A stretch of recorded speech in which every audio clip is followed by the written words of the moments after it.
Maithori na kĩeha nĩigũmĩire mũini ũmwe wa nyĩmbo cia mũgithi kana cia gwĩtũrĩra, na nĩwe Waithaka wa Jane kana Karaikũ Master, ũrĩa ũtuĩkire wa kũrekereria ndũmĩrĩri kĩroko kĩa ũmũthĩ atĩ nĩatigĩtwo nĩ mwana wake, kahĩĩ gake nĩgatuĩkĩte ga kũmũtiga, na nĩ ndũmĩrĩri ya kĩeha ona maithori kũrĩ ye na bamĩrĩ ona arata ake na a mwana wake. Nĩtũracakaya ithuĩ twĩ ta ma fan arĩa mamwendete o hamwe nake, na tũkauga tũgatuĩka a kũmwĩra Ngai aromũhe hinya na atuĩke wa kũmũmĩrĩria kahinda gaka karitũ, kana kahinda gaka morĩtwo nĩ mwana wao ũrĩa ũretagwo Liam.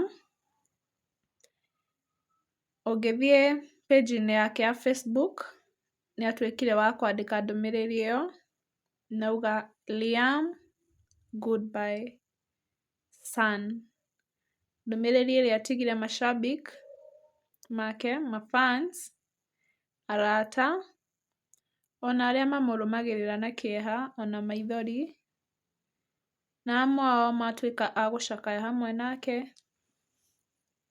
mathiĩ page-inĩ yake na matuĩka a kũrekereria ndũmĩrĩri cia kũmũ confront kana cia thayũ, ndũmĩrĩri cia kũmũhe thayũ rĩrĩ maracakaya gĩkuũ kĩa mwana wao.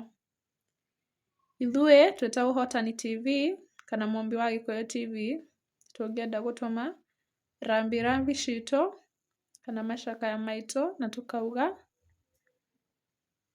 Ngai arohe Liam kĩhurũko gĩtathiraga, na muoyo wa Liam ũratuĩka wa kũigwo handũ hega.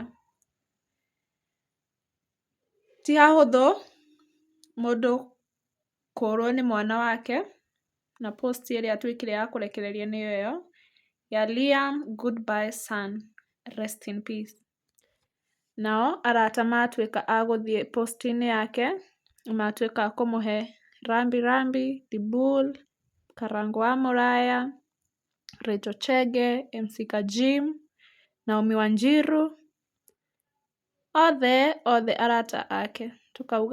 Tũkauga ithuothe twĩ ta arata ake, twĩ ta ma fans, twĩ ta macambiki ma nyĩmbo ciake ona arata ake, tũkauga Ngai arohe Liam kĩhurũko gĩtathiraga na aroiga muoyo wake handũ hega.